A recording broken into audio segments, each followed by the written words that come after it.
नमस्ते दोस्तों।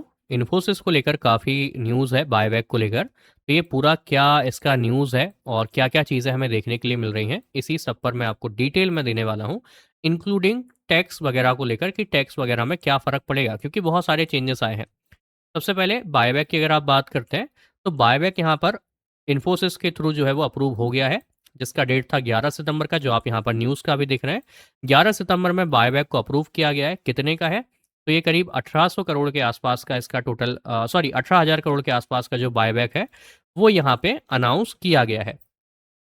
जिसकी अगर हम टोटल वैल्यू की बात करते हैं, तो एक कंपनी के अगर हम शेयर्स की बात करें तो 2.41% के आसपास का बनता है शेयर्स, ठीक है? तो इतने परसेंट करीब-करीब जो है वो बाय करने वाली कंपनी बायबैक में। अब ये बायबैक जो है किस रूटीन से होगा? तो बेसिकली जिन शेयर होल्डर्स के पास ऑलरेडी है, उनको ऑफर किया जाएगा। जो लोग इंटरेस्टेड हैं, वो उसमें पार्टिसिपेट कर सकते हैं और उसके थ्रू वो जो है वो सब कुछ होने वाला है। रिकॉर्ड डेट क्या है? तो रिकॉर्ड डेट फिलहाल अनाउंस नहीं हुआ है। आने वाले टाइम में रिकॉर्ड डेट अनाउंस होगा कुछ दिन के बाद, ये बताया गया था। बायबैक का ऑफर जो है वो शेयर होल्डर्स को मिलेगा। अगर हम प्रीमियम की बात करते हैं तो 1800 के आसपास का प्रीमियम रखा गया है, जो कि करंट प्राइस से करीब-करीब 15 से 20% से ऊपर है।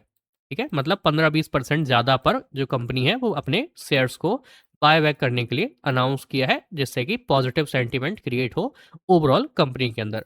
देन अगर हम टैक्सेशन की बात करते हैं तो 2024 में जो चेंजेस आए हैं उसके हिसाब से ये बताया गया था कि अब जब भी कंपनी जो है वो बायबैक करती है, तो जो बेनिफिट हमें मिलता है या जो बेनिफिट जो है वो मेंबर्स को जाता है, शेयर होल्डर्स को जाता है, उसको एज़ आप डिविडेंड इनकम जैसे कैलकुलेट होगा।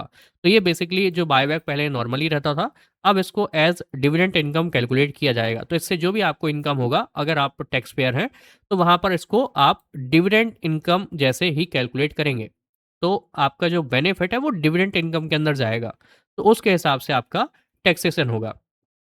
यहाँ पे 10% का टीडीएस नॉर्मली लगता है जब बायबैक का पे आउट करती है कंपनी।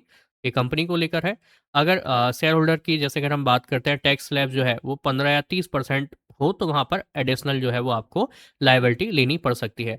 तो टैक्सेशन को लेकर भी एक बार ज़रूर देख लें, अगर आप टैक्स पेयर हैं तो उस कैटेगरी में आपको कैसे उसको एडजस्ट करना है, वो चीज़ें भी आप अपने हिसाब से समझ सकते हैं। ये इसका अभी तक का टोटल डिटेल था। फिर भी कोई डाउट या क्वेश्चन आपका रह जाता है तो कमेंट करिएगा, पूरी कोशिश करूंगा आपकी मदद करने का। वीडियो पसंद आए तो वीडियो को लाइक करिएगा और चैनल को सब्सक्राइब करके अपने फ्रेंड्स, फैमिली या ग्रुप्स में आप शेयर कर सकते हैं, जिससे ज़्यादा से ज़्यादा लोग हमसे जुड़ सकें। अगर वीडियो अभी तक कंटिन्यू कर रहे हैं तो सब्सक्राइब जरूर कर दीजिएगा, जितने भी मेंबर्स हैं। Thank you so much.